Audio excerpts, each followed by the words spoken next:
Okay, very good. I'd like to call to order this special meeting of the Round Lake Area School District 116 Board of Education. It is 7:01. We'll convene this meeting via Zoom. Could I have a roll call, please? Mr. Daniels, Yes, here. Mr. Francisco, Here. Mrs. Larson, Here. Mrs. McGinley, Here. Mr. Jewett,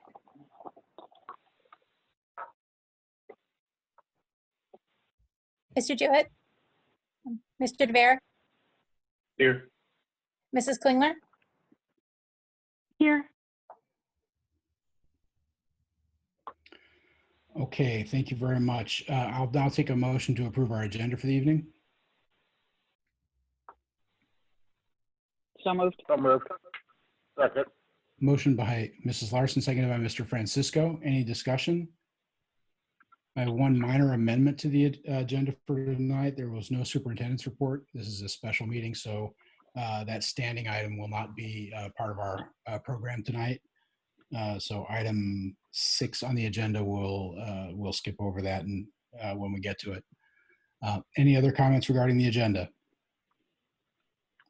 Okay, let's take a vote on the agenda as amended. Mrs. Klingler, Yes. Mr. DeVere, Yes. Mr. Jewett, Mrs. McGinley, Mrs. Larson, Yes. Mr. Francisco, Yes. Mr. Daniels, Yes. Yes. The motion carries. First on the agenda tonight are communications to the board. First up is the FOIA report. I'll just ask very quickly if there are any questions from the board. It was a pretty straightforward report. Any questions from the board members? Very good. We'll get right into the meat then. Now is Dr. Mendoza and Dr. Center will present our remote learning plan for the coming school year. Yeah, so I'm gonna pass it off to Dr. Center, but I just wanted to make a couple of opening remarks. You know, what you see before you this evening is a culmination of a lot of effort, communication, a lot of research by a lot of people.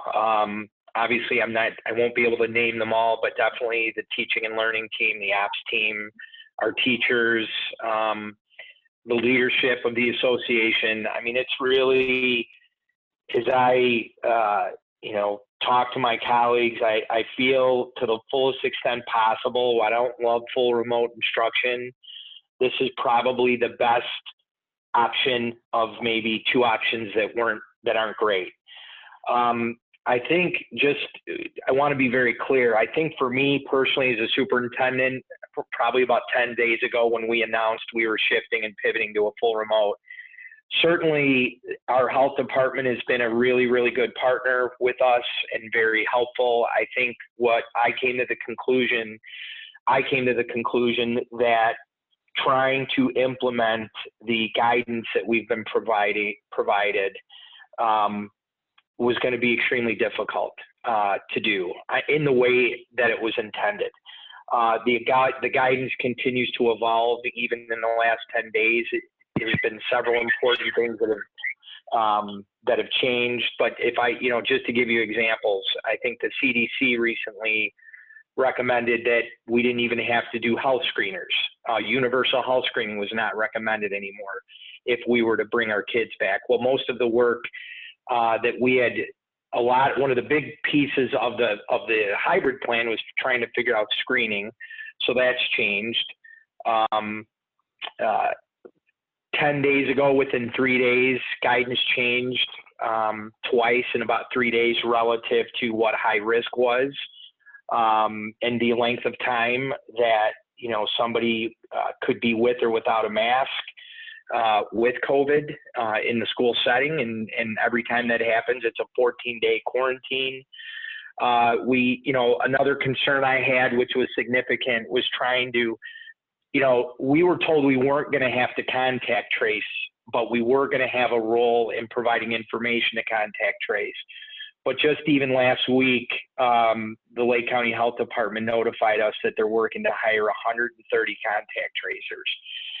And, you know, to me, definitely unenviable being in that position, but we would, on some level, ultimately, we would have been responsible for trying to help with the contact tracing efforts. And so the vision I ended up having was this, you know, hybrid environment where literally kids and staff members were floating in and out of the school day, and then trying to track who is on which day of quarantine and which day the students should come back. It just became, in my opinion, untenable. And I think if you kind of look at what's happening in the county, I think other districts feel the same way. So, you know, we were placed in a position of selecting an option that, you know, I guess for lack of a better term, it's the best of two less desirable options. But I do feel good about the quality of the remote environment that we're going to set up. And with that, I'm going to pass it off to Dr. Center, who will lead you through the presentation. Okay, good evening. I guess I feel like saying here we go again. So we'll get started on the updated version for the full remote learning environment. I wanted to start with the survey data that is relevant to questions we've asked for both our families and our staff regarding their tolerance and their comfort level with different learning environments for the start of the school year. So recall that in the previous presentation, 72% of our respondents, and there were 2,200 responses, so that's a very sizable number, indicated that they would select a full remote learning option if it was available. We asked about childcare. Again, same 2,200 responses, only 12% indicated families felt that they would not have adequate childcare in those environments. And then looking at our staff, this first one is the one that was on the previous presentation, indicating that about 70% of our staff felt that they would be okay. About 30% of our the 433 classroom staff that they might have trouble returning full-time if they needed to for a variety of reasons. After the previous board meeting, we did another survey that was a little bit more specific and asked teachers and staff what they would prefer in terms of returning to school. And you can see that full remote, 69% of the staff members that responded. So it's not too far off from the number of staff or parents that said that they could or would choose a full remote option. So I think in terms of what Dr. Mendoza has said in selecting which direction to head, you know, given the conditions on the ground, this is our best option at this time. So in discussing the remote learning plan, I just want to go through, this is an overview of what our expectations are going to be and to try to provide additional information to families about the outlines, I guess, and the requirements for students, and to let them know what teachers will be doing in this environment. So on the first one, this is a quote from Dr. Brad Johnson, another one of the competency-based ed pilot schools that we communicate with had used this quote, and I really liked it because I think for our remote environment, it really demonstrates what we need to make sure we're doing. We need to be flexible, we need to be responsive, and we need to make sure we're still building relationships, still supporting our students, and demonstrating patience for everyone, because it's new for our teachers, it's new for support staff, it's new for students.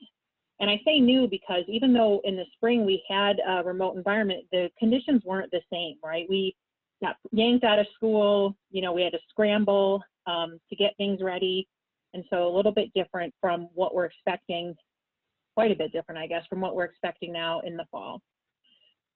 So the first section for teacher expectations, we've developed guidebooks for the different levels that we serve here at Round Lake, our early childhood center, elementary, middle, high, and transition. These guidebooks provide much more depth for teachers about what the expectations are and spell out more of those processes and procedures. I'm including this so that our staff who maybe are watching or will hear about this recognize that what's contained in this presentation isn't all the information we're providing. We have a sizable document to share with them regarding new procedures and expectations. So with regard to, next please, thank you. One of the things that we're very aware of and we want to make sure we're focusing on is that social emotional learning component and that connection to students. It's going to be challenging for teachers to start the school year not in person and not having met those students and getting to know them in a completely different environment from what they've done before. So we wanted to build into our day a daily check-in, both at the elementary and secondary level, so that teachers, we make it intentional to connect with students, make sure they're doing okay, see if they need any help or support. So that will be morning meetings at elementary, and at secondary, we're calling it homeroom, but they serve the same function. Next, thank you. We have reviewed our curriculum, and we've regardless of whether we are in a blended environment or this full remote environment, we had to review the curriculum and make sure that we were on target and that we had provided appropriate pacing and assessments and things like that given the environment. So we've done that. We will continue to do it. You know, nobody's an expert in this full remote environment, so we will continue to monitor and see what needs to be adjusted as we go along. And assessments will be provided per the district curriculum. And unlike in the spring, grades will count. Those assessments, assignments will be graded, and those grades will be entered into Infinite Campus.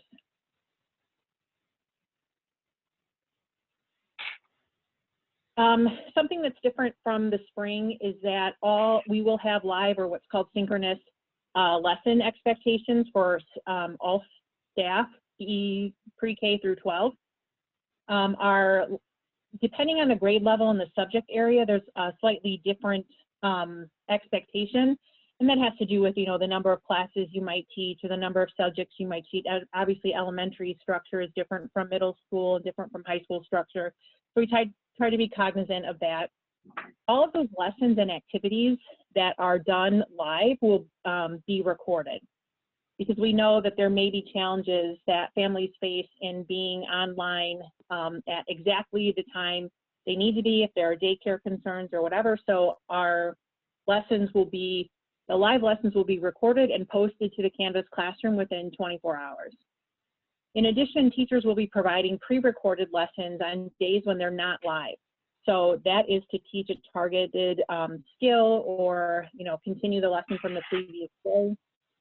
So there will be a combination of live or synchronous instruction and pre-recorded instruction, all of which will end up posted to Canvas so that it can be accessed by students and families outside of the time frame from the original instruction. Next, please. Thank you. So in addition to that, we are asking teachers to develop basically a mini lesson that is targeted at a specific skill. I'm sure many people are familiar with Khan Academy and the kind of work that's done there. But our goal is to have teachers across the district develop these 5 to 10 minute mini lessons on a variety of topics and skills that are required for learning. And then we're going to compile them into a large repository where teachers from across the district then can have access to those things. So if I could be a first grade teacher at Murphy and provide a 5 minute mini lesson on a topic in the curriculum that a first grade teacher at Indian Hill could access. So in case there's a challenge or you're struggling with trying to come up with a new and creative way to do something, you'd have access to these additional supports. I think this is going to be an important opportunity for our teachers to help broaden their resource sort of toolbox. And then, of course, providing different ways to teach something for students who might be struggling with the original lesson. So daily learning requirements are going to be posted. Of course, we'll have formative and summative assessments, but in addition to that, we're requiring written or verbal feedback on any skill that's below proficient. So again, trying to maintain that communication between students and their teachers so that it's not, you know, kind of I checked this off the box, but I don't know why I did poorly, since you don't have that natural in class, have a conversation when, you know, Heather walks through the room. We're going to make sure that we're providing feedback in a written or verbal format. And Canvas LMS allows us to do both of those things. And of course, work habits to provide feedback on non-academic behaviors that relate to, you know, being functional in the classroom, like turning in work, paying attention, things like that. Next, thank you. One of the things that we're going to be doing, which I think is really, really important in this environment, is to have weekly lesson planning. So this is typically when we think of lessons, we think of day-to-day lessons and, you know, what I did today, what I do tomorrow, what I do the next day. But what we want to do is think of lessons in terms of a week-long structure. So basically Monday to Sunday evening. Now that is designed intentionally for flexibility. So the teacher at the beginning of the week will outline, this is what we're doing this week. These are the learning objectives and the activities we'll be doing. And then throughout the week, they'll be providing both their live and pre-recorded lessons, whatever assignments that are associated with those lessons. But all of that work will be due at 11:59 p.m. on Sunday. Now that again is to provide flexibility. So maybe I couldn't make it on Wednesday. Maybe I needed mom's help and then she's available on Saturday and then we can sit down and do some work. So it provides families and students some flexibility in getting the work done and when they turn it in. So we don't have the same kind of day-to-day environment that we have when we're in person. So we want to make sure we're acknowledging that. In addition, teachers will host office hours and what we're calling open Zoom sessions.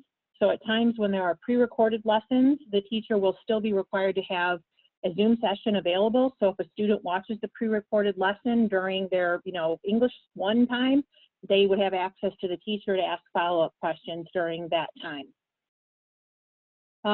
Collaboration with co-teachers to provide appropriate instruction. So we want all of our teachers, whether they're gen ed teachers, special ed teachers, language learner teachers, to all be involved in this process and make sure that we're providing appropriate supports for all of our students and meeting all of our obligations to them.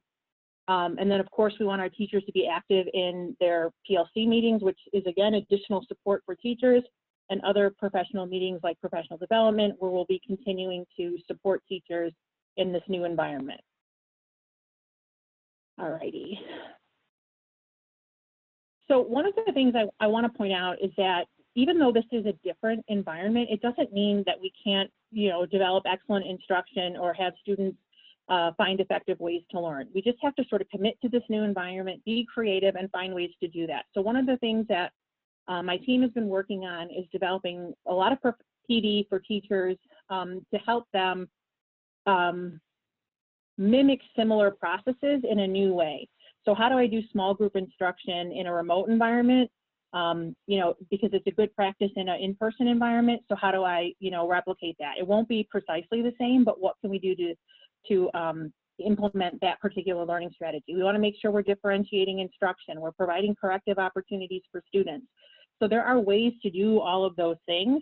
They might just have to be done in a different way from what we're used to. So it will be a steep learning curve, but we have amazing staff, so I am confident that they will be able to manage. One of the biggest areas that's different, thank you, Heather, I'm sorry, keep forgetting to tell you. One of the areas that's very different from the spring is the grading component. So in the spring, the Illinois State Board of Education had that do no harm principle. So grades that were less than the grades the student left with in the middle of March couldn't be entered into the system and provide a negative impact on the student's overall grade. That is no longer the case in the fall, which makes sense since we're starting a new school year. We do have to monitor student learning, and we do need to be able to communicate about whether or not that learning is taking place. So we will be grading, continuing our standards-based grading practices and our rubrics. and then of course entering those grades into Infinite Campus. One of the changes we'll make is that instead of if a student doesn't turn work in, we'll be entering an M, which is missing, and that will allow us to run reports to see how many missing assignments any particular student might have, and that will connect to our student engagement process, which we'll get to in a minute, and how engaged the student is, so that we can then communicate with families if students are not completing the work or engaging at a level that will help them be successful. Next, please. As I mentioned earlier, teachers will need to provide written or verbal feedback to students when they're not performing at the necessary level. And we also want to make sure there's some form of learning check every single week. So whether it's a formative or summative assessment, every week a student will get like that check to make sure that they're sort of progressing and on pace, because we want to stay in contact as much as possible to make sure we can provide support to students and they don't get too far behind. And then there's that requirement again that assignments will be due at 11:59 p.m. on Sunday.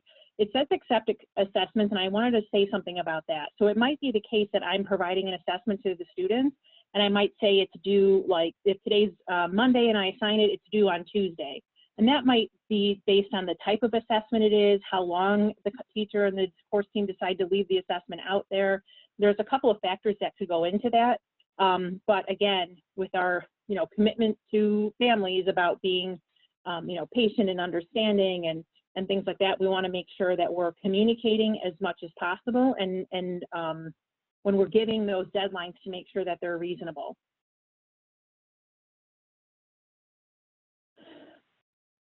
Another piece that is new for us this fall is engagement and attendance. So we're tying these two concepts together. So attendance typically means, being in a particular place at a particular time. That is not a concept that is necessary in a remote learning environment. You could be, if the teacher logs in, if the class starts at 8:45 and I'm doing a live lesson, the student can log in at 8:45. But they don't have to, because we're recording all of those live lessons and posting them to the learning management system. So we had to think about attendance in a different way. And our focus on attendance, even when we're in person, is really about learning, right? It's hard to learn when you're not present. So how do we make sure that, we're getting a demonstration of learning? So we identified two ways that we felt were reasonable to count as student engagement, which then speaks to attendance, like, am I present to learn? So participation in the lesson. So this will be teachers providing a short check for understanding, something we say, I guess that's jargony for education, but basically, a short quiz type thing that says, did you watch this lesson and did you comprehend what was in there, right? So we want teachers to provide that both for live and pre-recorded lessons so that we have a verification that the student engaged in that lesson. Now again, that could be at night, they could be watching the recorded lesson at night, but then they would submit that check for understanding so the teacher can take a look at those and see how everyone's doing. The other thing we're going to consider is work completion, which is different from what we typically do in terms of, in-person instruction, because when I see you face to face, I have a different sort of interaction. I have different sort of ability to talk to you and do different sort of interventions. So we want to make sure that students are learning. Well, the only way we can do that is making sure that work is coming in this remote environment. So we are going to ask students to submit a certain percentage of work or to complete a certain amount of work in order to be considered engaged. So if we go to the next slide, we have developed a student engagement rubric where students have to submit at least 60% of their assigned work and at least 60% of those checks for understanding, those lesson participations that we refer to. Now, 60%, I know that may not seem like a ton, but this is how we think of it. If I was a teacher, if I got 2 out of every 3 lessons, right, 2 out of every 3 assignments, would I be able to make an assessment about whether or not the student is learning? We think the answer is yes, that 2 out of every 3 assignments should be sufficient evidence to demonstrate student learning. So that's where that number comes from. And I realize 2/3 is 66%. but we didn't want to make it too complicated. So we went with 60. All right, student behavior is the next piece. Well, I'm sorry, let me pause again on student engagement. So student engagement is, am I doing the things I need to do to be successful? Am I present, so to speak, but now in a virtual sense? So if I'm completing that work and I'm considered engaged, then I'm considered present during that remote learning period. If I'm not submitting the work, if I'm not participating in the lessons, I'm not engaged, therefore I'm not present. So engagement and attendance are tied together. Now, there is a student engagement process that we, largely what we used in the spring, but we've modified for this new environment in the fall. And so as students are disengaged, so after 1 week of disengagement, parents start to be contacted. We start making notes on what the student is doing. We start paying attention. Then if another, section goes by another week, then we refer into another level of engagement where, other staff members start making phone calls and checking in with the student to make sure they're okay. So again, engagement is tied to attendance in this environment. All right, thank you. Student behaviors are our next one.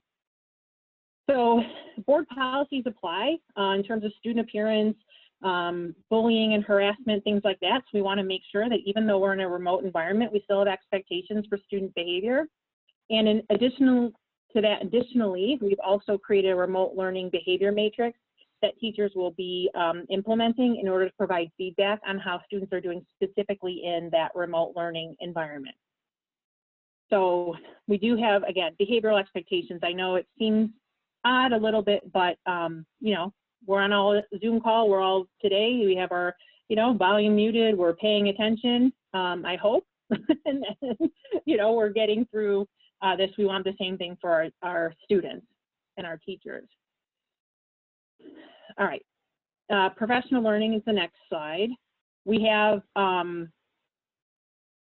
We know that this is going to be a challenge for everyone involved. So we're trying to, as much as possible, make sure that we support teachers with everything we think they could possibly need to be successful and not just do it once, right? We're going to have ongoing professional learning throughout the entire semester as long as we're in a remote learning environment to help teachers build their confidence and build their toolbox in this new way.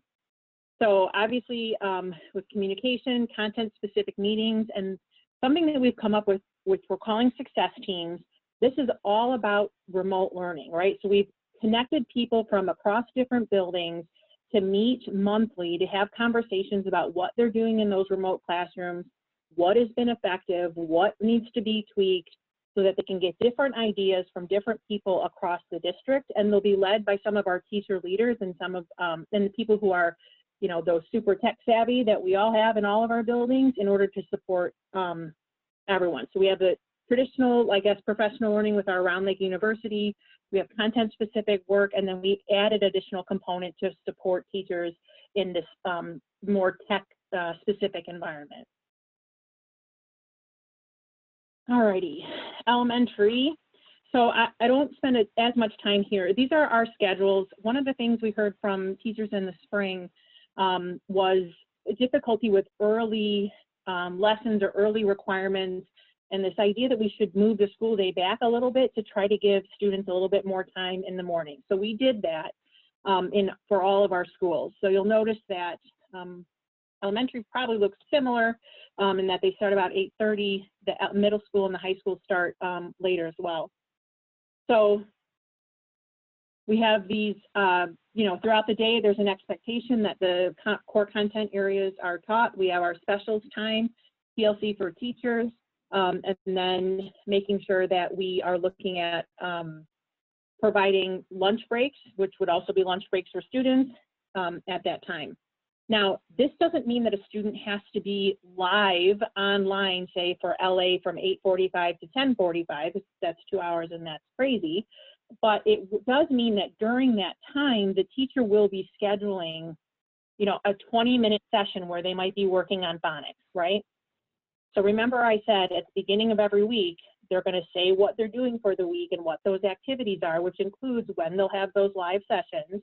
And then daily, they will update and post something as well that says, remember, today we're doing these things. So again, that information is accessible, and at the elementary level, we're asking that it be recorded so that it's not just, so if a student isn't a reader yet, they can click the and watch the video that says, here's what we're doing today from their teacher. 4th and 5th grade in our district are departmentalized. So one elementary teacher does not teach all of the subjects. They specialize like in middle school. So that's why we have a separate sample from 4th grade, because it represents a slightly different schedule from K-3. Then of course the EEC has AM and PM sessions. So this slide represents what their schedule will look like. The next slide is about remote learning bags. This is one of the things that my team really felt strongly about when we thought about how to help our students be more successful in this new environment. We wanted to provide not only basic school supplies, but some additional items that are maybe a little bit more specific to lessons that need to be done in specific subject areas. So for example, there are things in the remote learning bag that are for science experiments, like pipettes or like little things, so that they have them at home. So when they come up during remote learning, the students will be able to access those things inside that learning bag, right? We also have handheld whiteboards, things like that. So again, if we're in this environment, I can write on my whiteboard and hold it up, and then the teacher can see what's happening. So we've provided a series of things. Each bag, depending on the grade level, is different. Those items are coming in now. The business office has worked with us to get the best pricing and make sure that we're getting those things in on time. We'll be packing those up, and then we'll be distributing them to students so that they have them. Special education requirements. I guess one of the things that's important is even though the special education services are being delivered in a remote environment, they're still being delivered. We're still meeting students' IEP minutes. We're still providing IEP meetings. We're still reviewing data and making sure students are making progress on those goals. It's just now it's done virtually rather than in an in-person setting. So we haven't lessened our expectation for special education teachers, or think that we can't. We believe we can meet the minutes. We believe we can provide the services that are required even in a remote setting and still be effective. The same thing is true for our related services staff. So whether it's speech and language or occupational therapy, same deal, right? It's now in a virtual setting, but we will still be having those sessions and making sure that students are meeting their IEP goals. At the elementary level, we have 2 models for our language learners, either our dual language or our resource program. I would say the same applies to this programming as to special education, right? We know what our requirements are and our needs are for our language learners, and the program is designed so that we can meet those needs even in a remote environment. So again, yes, some things might be done differently, but we're still going to make sure we're providing the proper supports for our students. One of the things that we decided, this is a little bit of a tough call, because we believe passionately in our specials programs. We love our art program, our music program, our PLTW program, but we do have more challenge in delivering those options, especially at the elementary school level. So we spent a lot of time discussing about what would be best for elementary specials in this environment. And we wanted to make sure students still access specials, that they still were getting their art instruction and music instruction, but we didn't want to grade them. We wanted them to use that opportunity as sort of a break during the day, right, to do something creative and do something a little bit different. And we also thought it would be beneficial if our specials teachers would implement some SEL programming through there. So if you think about it through art, it's like the perfect idea, right? Maybe I need to express myself in a particular way. I'm having a difficult time, but then I have this art lesson, right, that I can do that with. And we made the call that we're not going to actually do grades. We're still going to provide feedback based on the standards that we have. We're just not going to record grades. So again, slightly different purpose for our specials this year, but I think a necessary purpose given the environment that we're in. So, alrighty, so we're on to secondary. Middle school and high school schedules are next. As you can see, they start later in the day, starting at 8:30 in both cases. Teachers have office hours up front, and then we have a homeroom period in both the middle school and the high school. Again, this is that SEL period to check in on students, make sure they're doing okay, make sure they've completed that SEL screener, which basically is how you doing today? Question, do you need anything?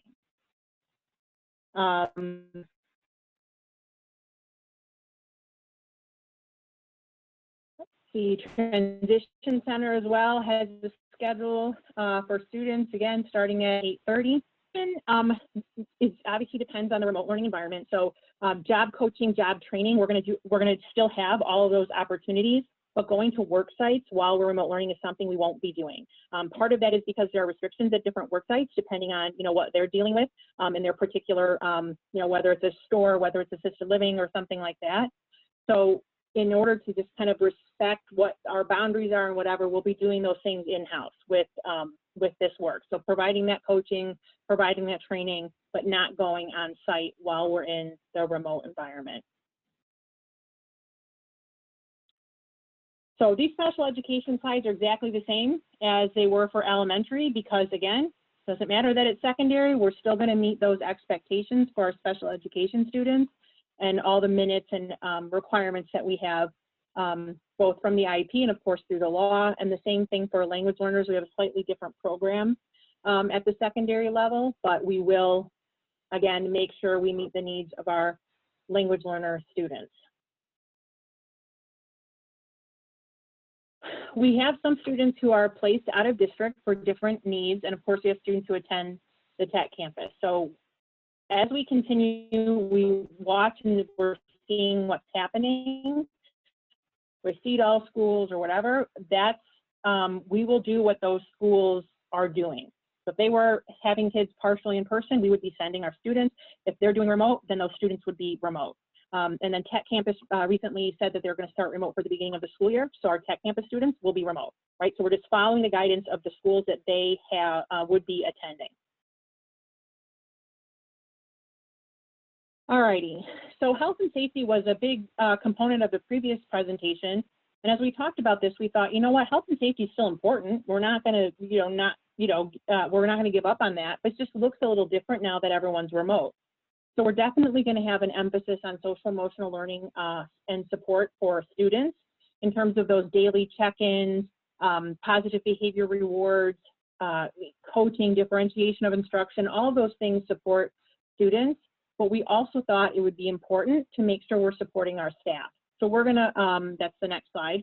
So we're going to provide some self-care strategies. We're going to make sure we're emphasizing and making good use of our collaboration time.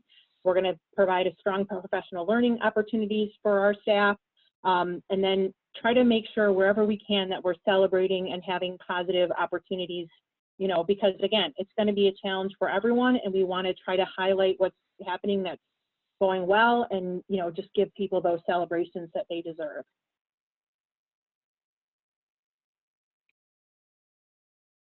So one of the things that's important is our mandated reporter requirements are still in place, even in a remote environment. I think that's important for everyone to know. So we have a process for that we developed in the spring, so that if teachers need to report something, we have a method for doing that, even though they might be outside of the building. Obviously, we're going to be monitoring our students' mental health and providing support wherever and whenever it's needed. Food service, we're still going to be delivering food. And then we're considering, we'd like to develop some parent support groups as necessary for parents who maybe are experiencing some stress and challenge during this environment as well. We have a great set of social workers who potentially will help with this. And so we're hoping that it's, of course, mom and dad are feeling good, students are feeling good. That's kind of what we want to make sure we're doing. All right, our additional information, equity. One of our strategic plan goals, we want to make sure that even in a remote environment, we're focusing on equity, and we think that the work that we're doing and the opportunities we're providing will help enhance that goal. So whether it's our breakfast and lunch program, we're developing an evening tutoring program for our families. So if they're not, they'll have access to a teacher in the evening so they can ask questions and get additional support. And then of course, making sure that we provide students with multiple opportunities to complete work and not have their grade be harmed, and of course that live instruction. So there's a lot of things we're trying to build in to this plan to help support people across the board so that it's not, we want everyone to be a winner in this environment. So the next one is after hours support. So this is that tutoring opportunity. We have the Healthy Communities Grant, which is about support for after school programming. And since we're not in person, we're using those dollars to provide tutoring support for students and families in the evening. IT jumped in. They've expanded their opportunities for support with our Canvas inbox. They'll still have the helpline. We'll have in-person appointments. And then a technology handbook. So again, more information for students and families in terms of getting those devices to work, logging in, making sure the passwords are correct, so that we, again, multiple prong approach to try to provide as much support as possible. And the last section I have, and I really appreciate you guys listening for this long. I apologize, it's a lengthy presentation. We know that their guidance was released at the end of last week regarding athletics, and we're going to loop that in with activities.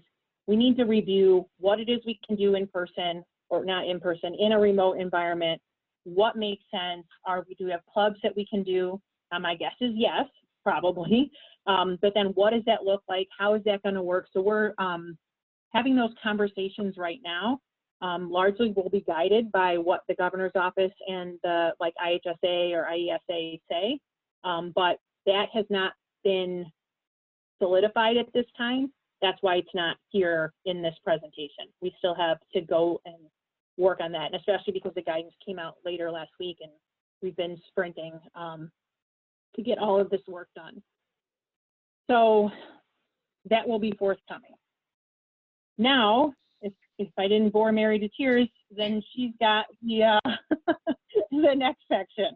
Yeah, thanks, Susan. We didn't change much with this section, but I just wanted to go through, the operations department is here to support the plan as developed by Teaching and Learning. So one of the ways we continue to support it is by, you can go ahead, Heather, by the development of documents. These are going to be our guide documents for staff in the different phases. Of course, we're in phase 4, but we're developing these. We have a number of them already developed: the return to work, staff evaluation, discipline, transportation, and so on. And as new nuances come to the plan, we will be developing additional guide documents. Our hope is to take what Susan and her team has developed and what we have developed in terms of guide documents and put one big package together so that it's a one-stop shop for anything related to our district. Next. A team effort, we did change this a little bit. We know that the tech department has worked hard to get devices out for remote learning, and you're going to see over the next couple of weeks that there's going to be some devices coming in and devices going out. I know they've worked very hard to get that organized, and the different equipment needed to facilitate remote teaching. HR continues with this pandemic to address staffing requests for FMLA, ADA accommodations, developing agreed upon processes for those guide documents. I know Ms. Belasiotis was very involved in developing those guide documents. And we still are going to have individuals who are out on maternity leave or are unable to work and will be on FMLA. We need to make sure that substitutes are available. Next. Transportation shifted, as you can imagine, from going to the hybrid model of picking up so many students on each day of the week to working now on the students who may still be going for their out-of-district placements. Also looking at the guidance, and we took what the board and community said seriously about how we make sure that the buses are cleaned after routes. So they're working on additional guide documents there. And then looking at other possibilities of reaching out to the community, either in delivering food or delivering instructional materials to students. So along with getting ready and planning for at some point whenever school comes back into session, making sure our routes are ready to roll. Food service has been doing a wonderful job, the business department, with our contracted service to get food out to our families. They're taking daily counts. We're going to see a couple of changes with that coming forward, and that is related to accountability expectations. Over the summer, we just handed food to the individual who walked up to the door. Now we're going to be going back to a point of service through the National School Lunch Program, where we're going to have to be attaching the food we're handing out to a specific student. So we're getting ready and planning for that. Next. And although we did a lot of things to get ready for students to enter into our buildings, we're continuing that work by ordering, we've got the shields that we've ordered whenever we could not maintain 6 feet of distance. We're continuing to put up the hand sanitizers, where our plan is to have the hand sanitizer wall mounted in each classroom. And we're utilizing the opportunity to really do some major projects within the district, from roof leaks to HVAC systems, etc. So to really get the environment as ready for students when they do return. I think that's it.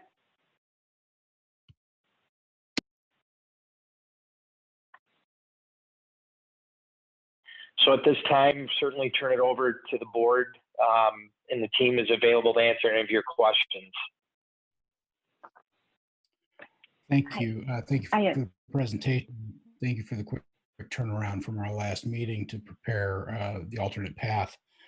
I have a quick question before I turn it over to the colleagues.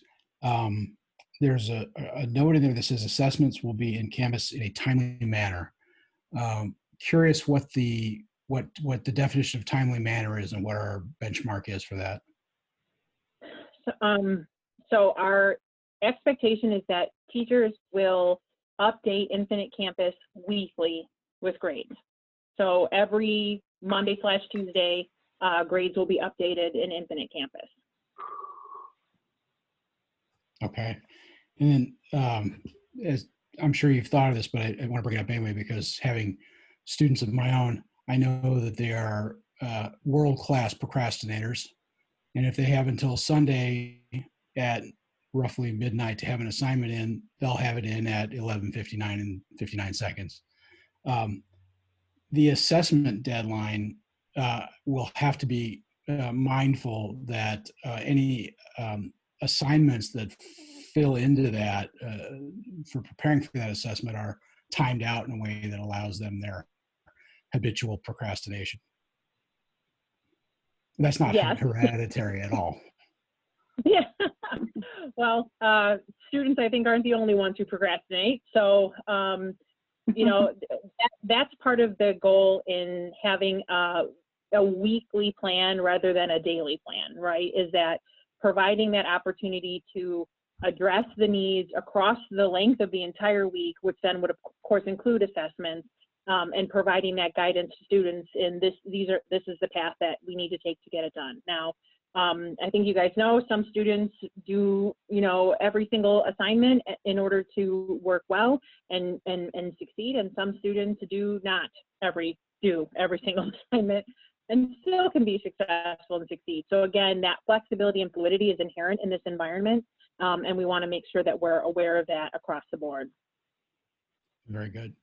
Other board members, fire away. Yeah, I have a question in regards to the related services, so like for OT, occupational therapy, physical therapy. Usually, they're using manipulatives with those students, especially like occupational therapy. How are we going to address that by doing this virtually? Are we able to maybe do like those learning bags that you're doing for students? Having had a son who did those things, I know how important sometimes that real interaction is. So how can we make sure we're enhancing that and giving them the best that we can? Sure, I can answer that one. Most of the manipulatives that a student will need for OT are things you can generally find around the house. So that would be the first thing that our occupational therapists will do, is to talk with the parents and say, hey, do you have whatever it might be, a squishy ball or a pen or some of the different things that they need. There will be some things that will have to go home to specific students in the bags, pencil grips and so forth, and that's been accounted for as well. Okay. So will you, just to reassurance, are you going to do assessments with these students so that we know that they have those things at home, or maybe what they will need at home? Absolutely, and that won't be new to the fall. That has been happening in the spring as well. Our OTs, all of our related services have been in real close contact with parents. So that will continue. Okay. Another question in regards to food service. Mary, you said it'll be point of service now, where you're going to be requesting the students, I'm assuming, to show their student ID. Yeah. Is that what I'm understanding? That's our with that? understanding, that the, and Pam's online, so she can answer any other questions, but we will be going back to a point of service. And I believe, you know, what we've done in the past is done the IDs, and I think we're scheduled to do the same this year as well. So just another point of clarification, we are waiting for additional direction through ISB. Right now, the indication is we will be transitioning back to what regular practices and procedures are. I did send an email to ISB asking for a little insight as we transition to IDs, to confirm that those would be needed during the summer program through National School Lunch Program and Seamless Summer.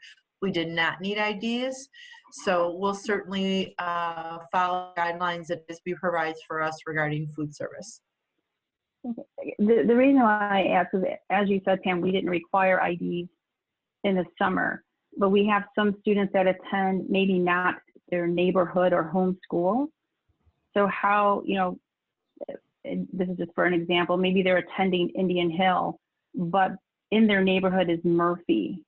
And maybe they don't have transportation to get to Indian Hill because that is their school. Right. Are we gonna be able to help those parents and students to address that? Absolutely. So certainly no one's going to go hungry. We're going to feed everyone. One of the other areas that I'm working on with Lewis and transportation is we are looking at what we'd call hotspots, where we'd actually send a bus out into the community, perhaps 3 or 4 of them, and those buses would have meals so that students who may not be able to walk to their location can go walk to their bus stop location. It would be a setting where the openness would be the same times as our food service from 8 to 11. And we want to certainly make those accommodations where you could go to any site. We're also, as Mary had said, expanding it to all of the schools. So the only school that won't be provided food is Plevac, because we know none of our children walk there.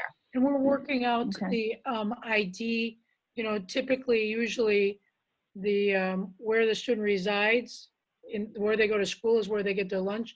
We're working to get that ID situation so a parent could virtually come up with, you know, their children's 5 IDs from 4 different schools, and we still can go ahead and get them their meals, so a parent doesn't have to drive around all the schools. Okay, that's good. And are we going to Okay. be taking into account in that scheduling, like with the 8 to 11, the fact that they have, especially with the secondary, where they actually have a set kind of window for that lunch? If you've got a family that has one kid at lunch at one time and another one at a different time, are they going to have to bouncing back and forth, or are we going to try and take care of that? I think Certainly. Susan did it in her schedule. Well, There's lunch break. So I'm going to pass it to Susan first, and then we'll get, but I believe she put the lunch schedule thinking about that already. And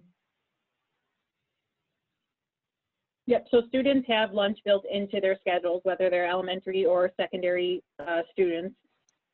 So I think you saw the example from, you know, 1st and 4th grade, and then of course it depends on the classes for secondary students. Pam? Certainly. So on the food service end, certainly we know instruction drives what we do. We will support teaching and learning on the schedule, and we are tentatively looking at the opportunities to expand our lunch service till noon. We just want to make sure we have the staffing and do what we need to do with our contractual agreement with Organic Life. But that option is on the table, an expansion of an hour.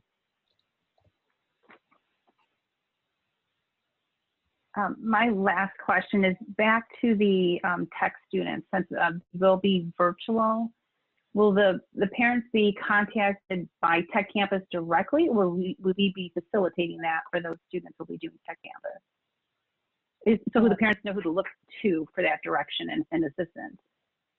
I can take that one. We will work with the high school administration through Mr. Barry and Mr. Nicholas to make sure that any communications that we get from Tech Campus that we pass on. And then once their school year starts, they have regular communication with their instructors at the Tech Campus. They also use a learning management system to deliver their instruction. Okay. Thank you. All right, I'll go ahead and jump in. I've really only got one question. Again, thank you to the entire team for a very well laid out presentation and program top to bottom. The one question I'm going to ask is, what are we looking at in order to try and assist with that 12% on the parent survey that did state that they do not have adequate child care? What options are we looking at to try and reach out in order to help accommodate that in some way, shape, or form, whether it's partnering with other service providers, et cetera, et cetera? I can respond to that. We've had some preliminary conversations with local daycare providers when we thought we were going with a hybrid approach. Actually, at that time, it was more for our staff. So we can continue those conversations with local daycare providers to see what we can be able to then push out to our larger parent group for those that need assistance. I would just say, I hope we're sharing what the Park District is offering for our families. I know they put out a program as well. I mean, I don't know if we could put a link on our page, help promote it, make sure we get that information. But I know the Park District was quick to put out a program to assist our families for that situation. Yeah, we've put that out once so far, but we'll bring everything together in one package to put that out for parents so they can make their determination with the different options that are available. Great, thank you. Thank you.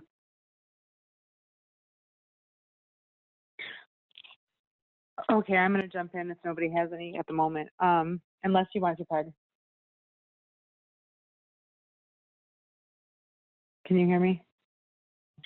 Okay. So I was wondering, when last year, and I know it sounds like you have taken some measures to help with this, but I was noticing that last year, so I have 4 kids in a school district, and they were in 4 different grades, obviously, and I had a very hard time keeping track of the teachers that were reaching out, the assignments. It didn't seem to be very cohesive, and I know it was done, in an emergency setting, obviously, in response to a situation that would be completely unthinkable. And like I said, I see that there are definitely some really good changes that have been made in regards to that. And I want to say I appreciate you guys putting so much time and effort and thought into this process. I know it's not really a winnable situation, as it were, because there will always be somebody that it will not work for, but I appreciate so much the thought and effort that has gone into this. But I did wonder about that because it was a very big issue just with us as a personal family. And then I noticed that we had a lot of people reach out to me and say, I just couldn't keep track. I didn't know, there were parents telling me that teachers were emailing them. They had no idea which student they were addressing. The one person said that, her kid had like 8 or 9 teachers, and that was just the one teacher, the one student rather. So I did wonder about that a little bit, because I know there are definitely situations where the children are not going to do the work unless they're prompted by the parents. About that. So there's a couple of things that we've got in place for this year. The first one is throughout the district, everyone will be using Canvas as the learning management system. When we went into that emergency situation in the spring, we had many teachers who had already established a Google Classroom, and it didn't make sense to have them take their Google Classroom down and then try to redo Canvas in that scenario. However, last spring we notified everyone that this coming school year, everyone would be on Canvas. So that's a consistency across the board for parents who have students in multiple grade levels. Additionally, and I'm probably going to call it the wrong thing, but it's Canvas Viewer or something. If Dan or Cree could correct me on the Observer. I think that's what it's called, Canvas Observer. That wasn't active in the spring. Will be active for the fall. So that allows parents to view the Canvas classrooms and see, the assignments and what's going on there. Orders, you've heard some of them. That expectation that they post and record weekly. Here's the activities for the week. Here's the lessons. We have that, and in addition to when, what their weekly communication might look like, or when should we follow up with parents, that kind of thing. We're developing that now so that there's consistency. And the other thing I would say is, unlike in the spring, probably 85+% of the teacher expectations are the same from pre-K through 12. So again, because of the uniqueness of the spring and the kind of sudden, being ripped out of school, we had to go with what we had at the time. But now, because we've had more time to develop and think about how we will do things and consolidate some of our systems, then now we're better able to address those things with more consistency throughout the entire district. Okay, I totally understand that in spring. That was completely reasonable at the time. The other question I had was in regards to, we were kind of, and you touched on it before, Heather, a little bit. If we're compiling resources, I know that in our particular district, there is a lot of issues financially. And my concern is, and this is not something obviously that we're responsible for, it's just something that I know as a parent and with people who have kids in the district, but that it will be a cost issue for people that don't have daycare. So I don't know if there is a way that we can include in the packet that we're sending out, maybe like information on applying for state aid, or if they have resources for that as well. And it's not really like our responsibility, but just if we can, I would like to try to do that if we can. Just because I know that's been a concern that's been brought up to me several times from parents, where it's very expensive if you have multiple children to put them in daycare. So if there's anything we can do to defray or help send them in the right direction, that's what I was hoping for.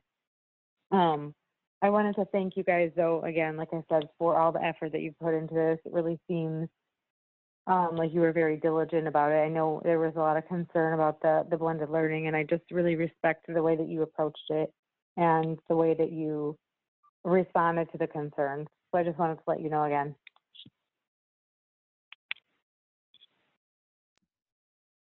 Other questions from the board? Scott, you're on mute, buddy. Scott's on mute. Is that better? Bueno. Okay. The question I have is, one of the things we did was with Pleviac. We did a phenomenal job with onboarding and orientating new parents to the district in terms of preparing them. And which was great when you have parents that this is their first time around. It feels like the entire district, this is kind of their first time around. And so is there an orientation or onboarding process that we're going to use basically for even the experienced parents who have had multiple kids, and they're kind of like Kevin's kind of in the back end of this with his kids, but still it's going to look different for them this year. What's the orientation process? And it's so different from what we did in the spring. I think communication is really important. Really important. Right. So we're working on that communication piece to help clarify. Like I said, we're also dealing with what are consistent forms of communication. We want to make sure that staff are using with parents so it's not kind of all over the place. We want to have a routine that we can develop in terms of communication. We're developing additional parent videos so that you can log into our website. I can't remember how to do this on Canvas, or I can't remember how to do this. We're developing additional videos for parents to support them. I know Dan Kozik is looking at how to build out that tech support piece so that we have a lot, like I said, different multiple prongs of opportunities for parents to get information. I mentioned the parent support groups that we're looking to develop as need arises. And again, just trying to, it's difficult because this is a lot about like pushing out information and hoping it's being received, right? So we want to make sure that as we're sending out information, that people are reading it and viewing it, because we are working really hard to come up with, like I said, consistent forms of communication, regularly timed, parent support in terms of online videos and technology access to a hotline and all kinds of other things.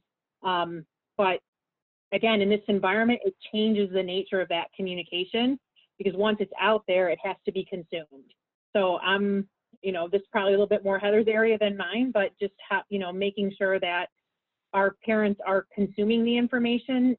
I think it helps to consolidate, like I talked about when Ms. Klingler asked her question, right? Having consistency in the forms of communication and the systems we're using, which we, again, in the spring, it was, whatever we had available to us is what we were trying to do to get the information out there.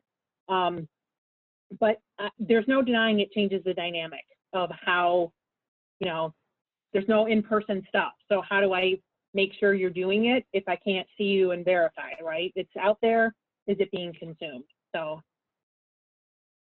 And if I might, something else that we've just started talking about is we had traditional back to school nights. How do we do that when we can't do it face to face? So how could we still provide parents with that information? And even if they had a Zoom meeting with the teacher, what could that look like? So we are exploring those avenues as well. We also are considering using, figuring out how to, I don't know what the term is, but I have to use an old-fashioned term because I can't think of any other way to describe it. But we're also thinking about, like, what do we do with, like, kind of like a welcome wagon, right? Like, so if people are new to our district, or people who are students who are going from 5th grade to 6th grade or 8th grade to 9th grade, these sort of bigger changes, how can we use staff to try to help support that transition and provide a point of contact? So if they have questions, that they can kind of reach out to somebody and say, hey, I have this question. Now that person might not have the exact answer, but they'd be able to get the answer for them or route them to the right place, just to reduce that frustration of trying to reach out and not getting connected. So that's another opportunity we're considering. Again, we kind of got all these phases, right? So this phase one was get this remote learning plan done and figure out how to do that. And then we're moving into the phase where we're dealing with athletics and activities and that communications piece and the connections as we go forward. I have one last quick question. How are we helping out with families who are struggling with getting internet for their homes, for the kids? I mean, we struggled ourselves with dropping during meetings at the beginning of this pandemic. So I know there's lots and lots of issues with technology. I know a lot of people have technology on cell phones, but cell phones is a lot different than trying to write reports and trying to look up stuff and all that good stuff. So do we have resources? Yeah, so I can take that one. So we've developed, even at the springtime, we developed a 4-pronged approach that allows, if you remember, Peg, there was a heat map that was developed by the state that allows folks to drive up and find, public hotspots. We developed Wi-Fi hotspots in our parking lots. We also have the opportunity, we have a staff that can work with our families as long as they identify who they are. We'll work with them to get them access to the reduced programs through both AT&T and Comcast. And then as a last resort, we also have secured a number of hotspots, digital fine so that we can provide our families as well to facilitate that capability at home. We just need them to reach out and let us know who they are so we can then assist them. Awesome. So long as they contact somebody, we should be able to help. Yep, we ask that they contact their building administrator, and then we'll go from there. We'll make sure, once identified, the building administration has a form they complete. It gets to my team, the tech team will then reach out, and we'll walk them through those options so we know what's best for them. Awesome. Thank you, Dan. You're welcome. Absolutely. One last quick question. I'm very sorry. I was going to ask that and forgot, and then I wanted to ask this as well. In relation to the children with the IEPs, is there like a specific, like, are they supposed to reach out, like the teachers, for example, or the social workers, to reach out to talk with the students for a specific, like, is there like once a week, or is it only via like email communication, or is it a Zoom meeting? Like, I wondered about that as well. I only caught part of that, Ms. Klinger. So are we saying related services, and how are they communicating with parents? Or not necessarily with the parents. I guess this would be more appropriate for like the older students, or, but the students specifically was my question, because again, last year, just as a point of reference, and again, it's hard to go by last year because it was so, it had to be done so quickly, but they did reach out occasionally, but my concern was it was really only via email communication. So I didn't know if there was like guidelines in relation to that for IEP students, or like where they reach out and actually touch point with the actual student, or how that works. Okay, and again, is it related services, or is it the special ed teacher?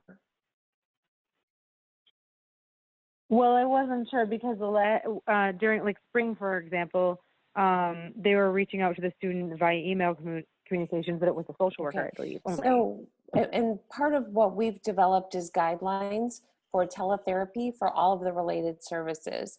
So it could be that they're reaching out through email to set up a Zoom or telephone also. So teletherapy is the way that they're going to be going.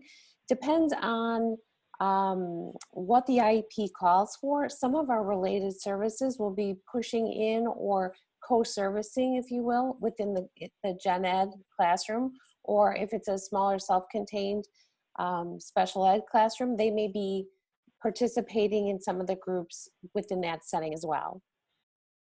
But definitely parents and students are going to be getting more than just an email, for sure. Okay, thank you so much. That's my last question, I swear.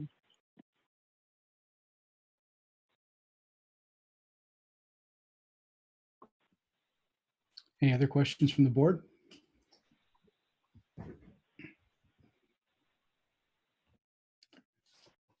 Okay, thank you again for the presentation. We will now move toward public comment. Thank you to everyone who submitted public comments. The board has received more than 20 electronic public comments.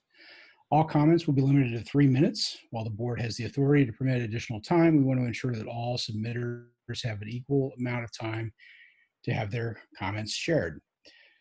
We will do our best to make it through all the comments within the established 3 minutes. All written public comments will also be shared with the board members this evening and will also be posted in their entirety as part of this board meeting packet via the district's website.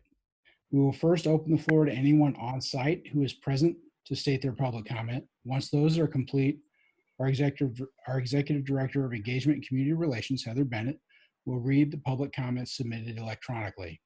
Please note that public comment is a statement or question. Board members will hear your statements but will not be engaging in discussion related to the public comments this evening. It is our expectation as a Board of Education that administration will respond to our community as it pertains to any specific questions addressed through public comment this evening. Again, the Board of Education allows and encourages members of the public and visitors to address the board during public comment. Speakers are invited to address the board in order which public comments were submitted, either in person or electronically. Comments are limited to 3 minutes each. Do we have any public comments in person this evening? No, we do not. Okay, then we will move straight to the public comment filed electronically. Go ahead, Heather. First up is Michael Findley, parent, community member. There are two that appear to be the same by Michael, so I'll just read one. I believe we should be using a blended model or returning to school in person for full school. However, I realize that option has been eliminated. With our children using iPads or computers to attend school, I would like safety and privacy to be a top priority when it comes to my children accessing these devices. I have concerns with the technology we are placing in our children's hands, to which I have brought up previously to my son's teachers and in his 504 meetings. I believe there are not enough restrictions in place on these devices. I have rules set in my house for which apps and web pages my children can access, but I understand what it's like to be a 12-year-old kid. I have been disappointed with my son's browser history in the past and have come across things that were shared among children that he goes to school with that has no place on a school-issued iPad. I'm not a fan of teachers sharing their social media profiles with students either. I don't wish to go deep into my family's history with students and teachers mixing on social media, but I have a family member who attended Gavin's school and things happened with a teacher that should never happen between a student and teacher. I would like to see an updated policy for students and electronic devices. I would like to know that the school is doing everything possible to keep our children safe, even if they are not within the actual walls of the school. My family member communicated with the teacher over the school teacher's district issued email account by using a draft email that was never actually sent. They would type a message in a draft and it would be erased and written over by the message's recipient. Do you have a technology in place that can ensure the safety of the children? Can we expect a use of technology agreement that is sent out to the students to outline proper use of technology devices as well as standards set for teachers? Next is from Sandra Boysen, parent community member. I just wanted to know, are the students full-time at school or part-time? No option for full-time, yes option part-time. I'm sure you are going to get this question many times. I just wanted to make my voice in for my daughter in 5th grade at Village. Next up is Maria Hernandez, parent. First of all, I would like to thank you for thinking about our children and teachers when you were deciding on remote learning. I know it was a difficult decision, but it's for the best. Thank you. I have 2 children in Round Lake District. My daughter, who is attending McGee, Maria, and I are very nervous because middle school is a totally new school system, and this year we are not having orientation day. I hope you can guide us to help our children because remote learning is not an easy task. I realize us parents cannot help our children because we don't speak English. This is the reason we need your help in helping our kids. My other child, who will be attending pre-K, and he was getting used to his teachers and he needs speech language therapy. Please think of a way to support parents in this new role. Another challenge for me is technology because I don't even have a computer and I don't know how to use it. I'm 49 years old and I realize it's not an easy task to teach a 6th grader and a pre-K student, especially without knowing English. I'm going to do my best. Please don't start classes too early because it's going to be difficult to wake our children early in the morning. Next is Jesus Grafaldo, parent.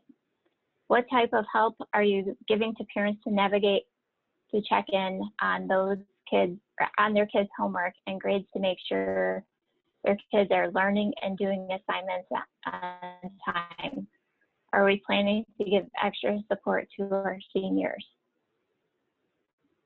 Next is Lorraine Ward, parent, community member.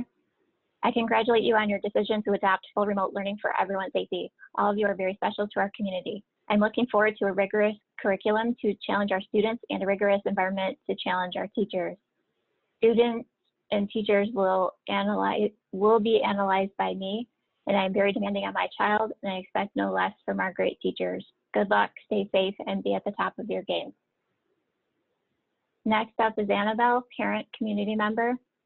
I just wanted to take a moment to say thank you for all your time, effort, concern, and consideration. When reflecting on how hard it is to raise my own children, I know that thank you isn't sufficient for those who chose to teach them. Whether preparing an active shooter plan, tornado drill, and now a worldwide pandemic, please know that at least this household supports you and appreciates you. Thank you. Next is from Tanya, parent. This process is very confusing and long. I think you should decide all necessary details and let us know ASAP because some of us need to stop working or find daycare options. I feel we are not given a schedule or concrete answers. The moment you decided for remote learning, you should have had a very detailed plan. Next is Martina Rocha, parent. I am a child care provider and I am the founder of Child Care Providers Association. Our question is, the students will be available to take their online classes at any time of the day, or they are going to have specific schedules depending on the grade. Because our concern as a child care provider taking care of a variety of ages in our child care programs includes infants, is going to be so hard for us to help all the school-age children with their classes. Next is Christy Jury, parent community member. Have there been any considerations to changing graduation requirements for the incoming seniors? In a remote situation for a senior, is it necessary to have random elective classes? Would it be more beneficial to have them focusing on core classes, at least for this first semester, until we know if and when we can go back to school, to in-school learning? Next is Derek Monroe, parent community member. A few weeks ago, I have received the District 116's plan for gradual reopening of the school year with a blended program of online and live in-person instruction. I was pleasantly surprised that the district's cautious approach was based on the recommendations from the CDC and the prevailing science on the management of COVID-19. Also, another good feature of the proposed program was that in case of the COVID-19 situation worsening, the school district could go back again into the online-only instruction and shut down as it would be prudent and right thing to do, given the circumstances warranting it. Unfortunately, due to the popular pressure as presented by over 1 hour long public comment section of the most recent board meeting, the district reversed its decision to enforce an effective shutdown and offer online-only instruction, resulting in huge depreciation of the educational experience, thus outcomes. It is obvious that you and the board are apparently in business of playing politics and not education. First and foremost, your job as an educator is to make any decision based on science and evidence and not on personal and political popularity or profit. That means you as leader of the educational institution should make the decisions that might not be popular, but right for the community you serve. This flip-flop shows you not only as someone that has no integrity, but it shows 116 employees' comments about fearing for their lives while working in this environment. It shows the worst type of characteristics of a coward and people who are not morally and ethically equipped to be in the profession. Personally, as journalists, I have been in war zones, Iraq and Ukraine, in the harm's way, and I feared for my life at times, but this was what the job required at the time, period. These are unprecedented events that are taking place in our country, and if our society and community is to survive, it needs leadership that is enlightened, smart, and first and foremost, credible. This means the real character of the people in position of power will come out, as increasingly it is all about the self-service and not civil service. As I have extensive contacts overseas, other countries' school systems were able to figure out the COVID-19 circumstances to make sure that in-person instruction is implemented as part of their educational process. They were made by design to reduce any risk to the absolute and reasonable minimum, and not 0% as suggested by some of the panicked parents. I am also a parent, and I would not risk my kid or family's life if I didn't think that if this is what is required for my child to receive a quality education. Unfortunately, he's now getting the real education in real life, where the opportunism, careerism, cowardice, and ignorance of science is now setting priority for the district. As much as I do appreciate their fear and concerns brought by others into the public forum, driving the district's decision. The life must go on if we are to retain not only our way of life, but our sanity. In the words of Benjamin Franklin, those who would give up essential liberty to purchase a little temporary safety deserve neither liberty nor safety. Personally, I think you and your board betrayed my trust and should resign.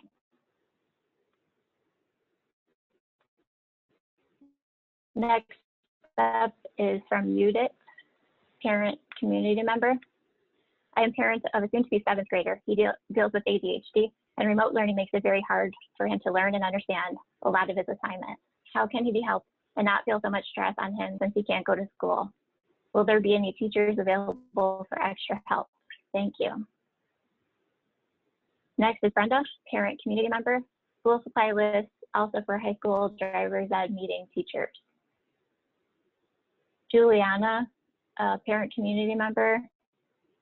I'm very grateful that the decision was made to go full remote and protect our kids and teachers, but the sample schedules look impossible for working parents to manage. There needs to be ways that the schedule can full so that the parents that only have night hours. Yesenia, parent community member. As a parent that works a full-time job, will there be a schedule where my child can connect to remote learning after school hours, or is there an option for parents that cannot stay home with their child due to work? Connie Abelseth, parent community member. I think the students need to be in classrooms. If parents are concerned, they can make arrangements to keep their children home. If teachers don't want to teach in the classroom, they can teach those students who don't want to return. We all know that the remote learning was not as good as the in-class learning, or why not just let all learning go remote all the time? If the teachers don't want to do their job, then lay them off and get some who will. No work equals no pay.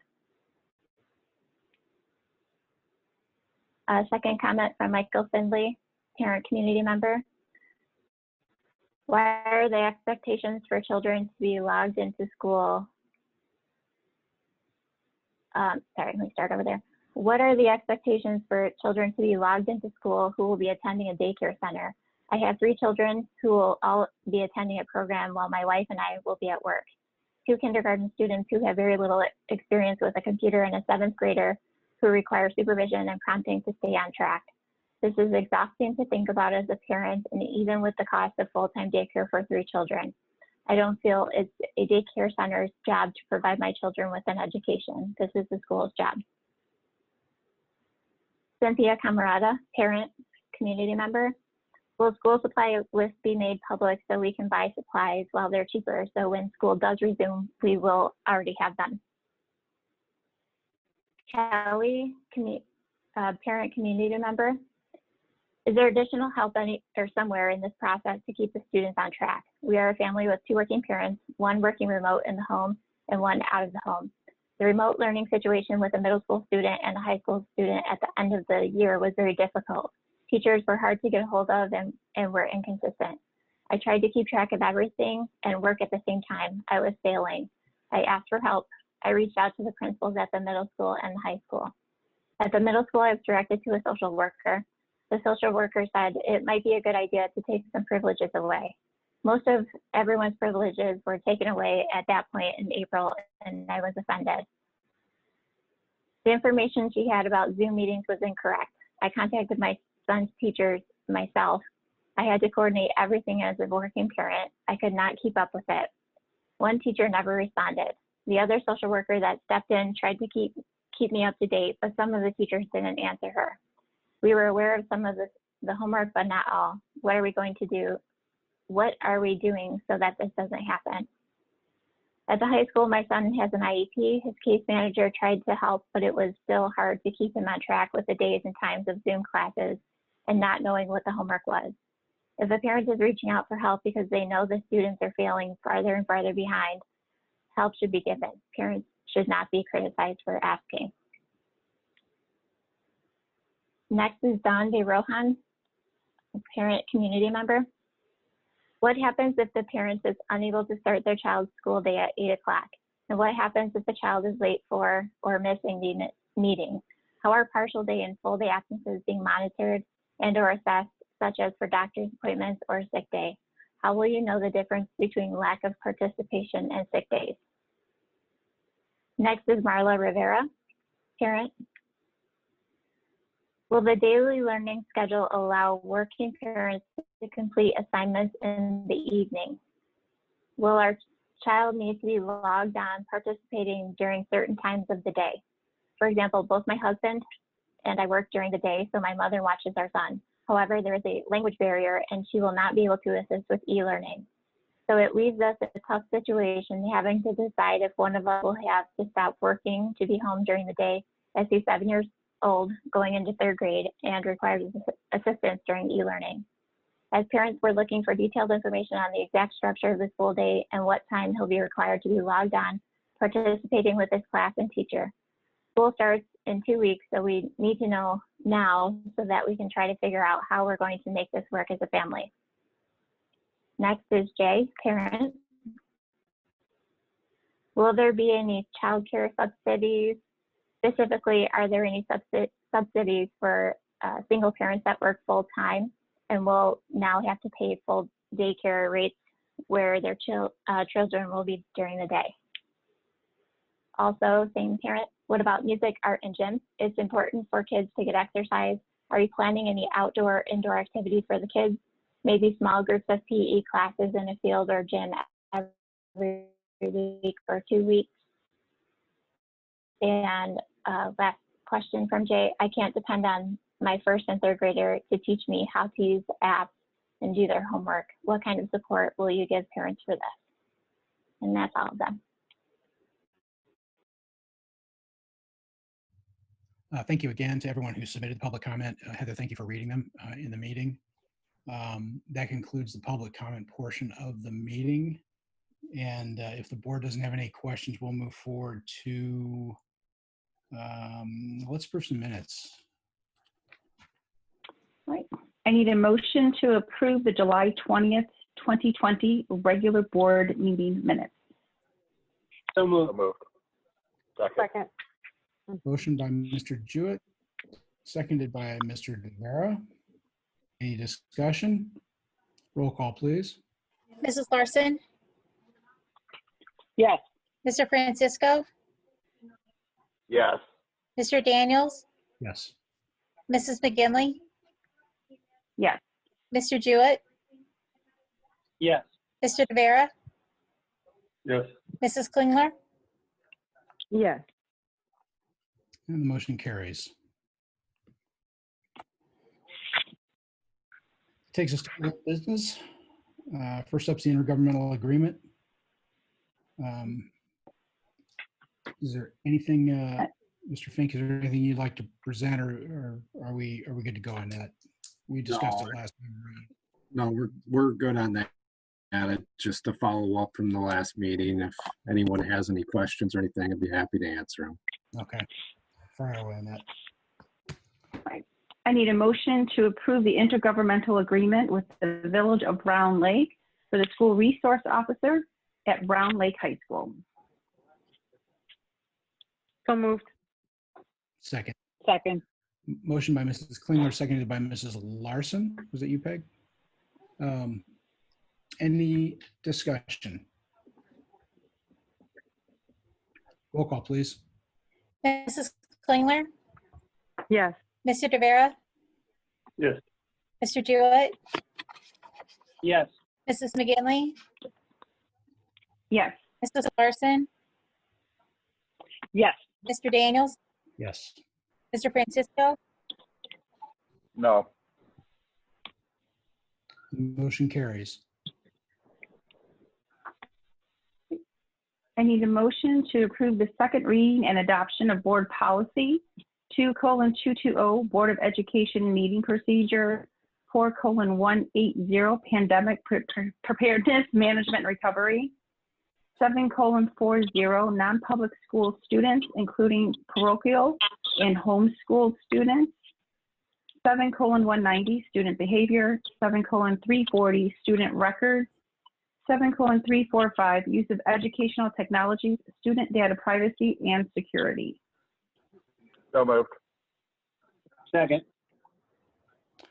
Motion by Mr. Francisco, seconded by Mr. Jewett. Any discussion? Roll call, please. Mrs. Larson, Yes. Mr. Francisco, Yes. Mr. Daniels, Yes. Mrs. McGinley, Yes. Mrs. Klingler, Yes. Mr. Jewett, Yes. Mr. DeVera, Yes. And that motion carries. I need a motion to approve the board superintendent communication expectations mutual agreement. So moved. So moved.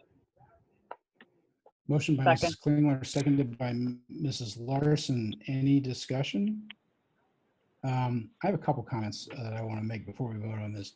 And the reason I want to make some comments is because we haven't had a self-evaluation in a while. So I want to take this opportunity to kind of talk through it. COVID kind of knocked us off our regular schedule. This, as board members know, our communication expectations have been, they've evolved over our time together, and they've been fairly solid the last couple of years. There are a couple I want to point out, and just one's related to a comment I made earlier about procrastination. I find myself, and I'll kind of fall on my sword for occasionally coming to a board meeting not prepared. So I would like, I don't remember which number it is on the list, maybe number 4, about being prepared, make sure we go through the packet and are ready to address any of the items that come up, and that we get questions to the administration in advance of the meeting so there are no surprises. The other one I wanted to bring up is I think it's item number 9 on there regarding the chain of command.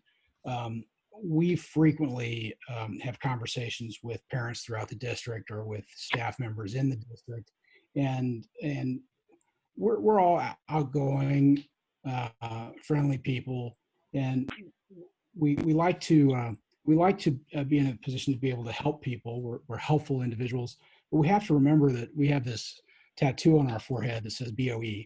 And it doesn't matter if we're talking to one of our kids' teachers or, a particular teacher in the district or one of the administrators. We have to remember that we're not just a parent in the district. We're on the Board of Education. So we have to really be mindful about the chain of command and remember to deflect to whoever the appropriate person is within the chain of command. And remember that we as individual board members have no power. We as a board of 7 individuals combined set policy and hire and evaluate the superintendent. And I just wanted to point that out tonight, that and the preparedness one and the no surprises one, and I'll let it go at that. But I just wanted, I think we'll come back to it. I think the next time we have a self-evaluation, we can all get in the same room again with our representatives from the association. But I just wanted to touch on those before we voted on it. It sounds like there's no other no amendments to the communication expectations, so I just wanted to call those out. If there's no other comment, we can call the vote. Okay, roll call, please. Mrs. Klingler, Mr. DeVera, Mr. Jewett, Yes. Mrs. McGinley, Yes. Mrs. Larson, Yes. Mr. Francisco, Yes. Mr. Daniels, Yes. Yes. My last motion carries. That brings us to new business. All right. And the first thing we have is I need a motion to approve the employment report as listed. So moved. Second. Motion by Mrs. Klingler, seconded by Mr. DeVera. Any discussion? Roll call, please. Mrs. McGinley, Yes. Mr. Jewett, Yes. Mr. DeVera, Yes. Mrs. Klingler, Yes. Mr. Daniels, Yes. Mr. Francisco, Yes. Mrs. Larson. Yes. Motion carries. I need a motion for the approval for the renewal of the IHSA membership for the 2020-2021 school year. So moved. Second. Motion by Mr. Francisco, seconded by Mr. Jewett. Any discussion? Roll call, please. Mr. Francisco, Yes. Mr. Daniels, Yes. Mrs. Larson, Yes. Mrs. McGinley, Yes. Mrs. Klingler, Yes. Mr. Jewett, Yes. Mr. DeVera. Yes. Very good. The motion carries. And that brings us to the introduction of administration. Who am I looking to here? I think that might be me. Dr. Good Tomei. evening, everyone. My name is James Tomei, principal at Murphy Elementary School. A few short months ago, I had the privilege to stand before you to be appointed as principal at Murphy. Tonight, I have the privilege to come before you to introduce our new assistant principal at Murphy, Mrs. Annette McBride. Annette starts her 12th year in education this year, and she comes to us from South School in Glencoe School District 35. She has been a kindergarten through second grade Spanish teacher for the past 7 years. Prior to that, Annette was a dual language and bilingual teacher. She holds a bachelor's degree in kindergarten through grade 12 Spanish education from Northern Illinois University, and she holds 2 master's degrees from Concordia University in Chicago. The first master's degree is in curriculum and instruction with an emphasis in ESL and bilingual education, and her second master's is in school administration. Outside of school, Annette enjoys to travel, spend time with her family, and going on long walks with her dog. And last, and maybe most importantly, as a good educator, she loves to read. So join me in welcoming Mrs. Annette McBride at Murphy. Hello, good evening, everyone. I just wanted to thank you for this opportunity. I'm really looking forward to working with the teachers and the students of Murphy Elementary, even though it will be virtually for a little bit, but I'm very excited for the new school year. Welcome to the team. Congratulations. Thank you. Welcome. Thank you. Welcome. Welcome aboard.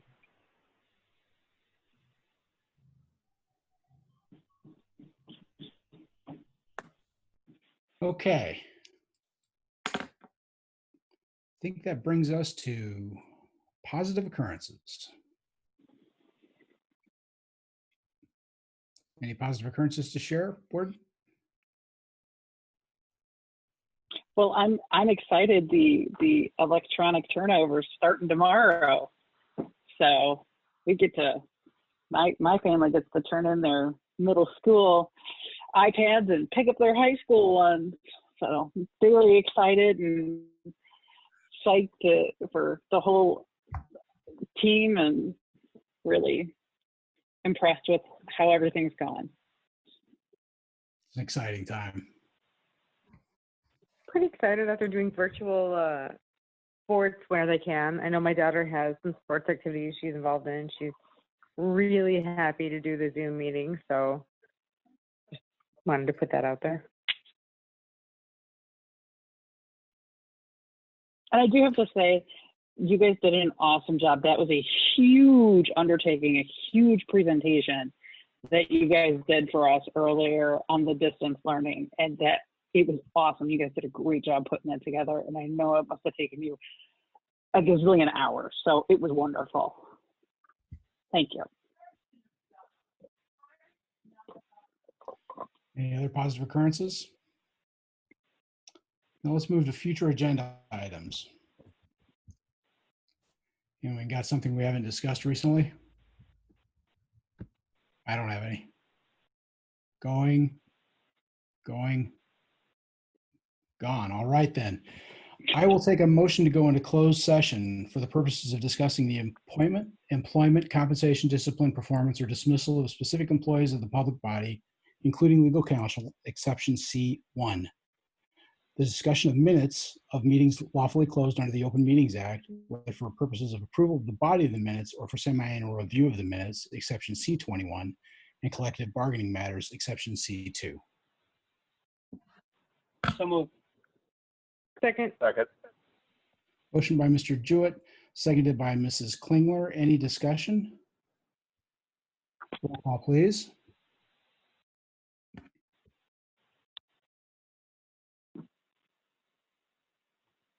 Sorry. Mr. Rivera, Yes. Mrs. Klingler, Yes. Mr. Jewett, Yes. Mrs. McGinley, Mrs. Larson, Yes. Mr. Daniels, Yes. Mr. Yes. Francisco. Very good. Yes. The motion carries. Thank you all for joining us tonight. We're going to close this meeting and go to our closed session meeting now. Thank you for everyone who dialed in and made public comment. We appreciate you dialing in for the school board meeting. We'll see you next time around. Look forward to getting back in face-to-face meetings one of these days.